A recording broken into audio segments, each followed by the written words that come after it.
السلام عليكم ورحمة الله. عملت فطيرة شرقي مكونات بسيطة في 10 دقايق بس. هتجيب فطيرة من الفرن. بعد كده هتفتح الفطيرة. مش هتفتح الفطيرة للآخر، لحد الشكل ده كده. بعد كده هتجيب كام صباع صدوق وتقطع الصدوق.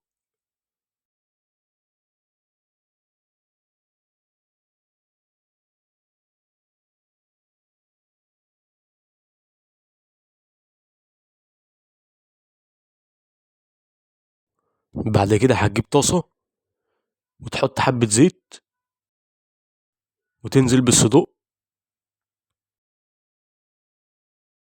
بعد كده تحط حبة ملح وحبة فلفل اسود وتقلب،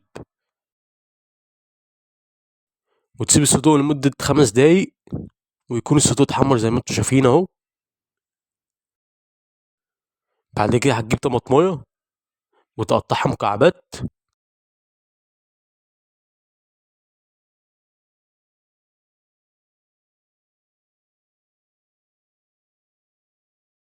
زي ما انتوا شايفين.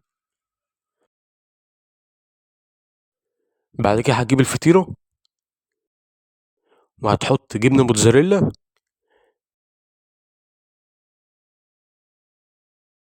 بعد كده هتحط الطماطم. وبعد كده هتحط الصدوق.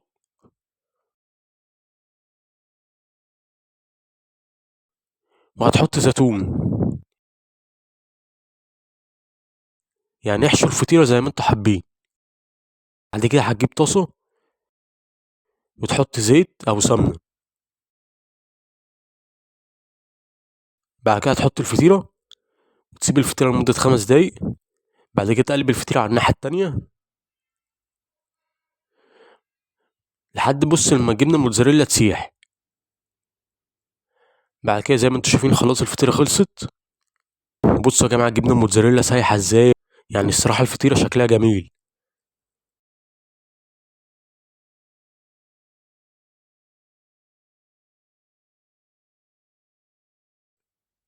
هناكل بقى بسم الله.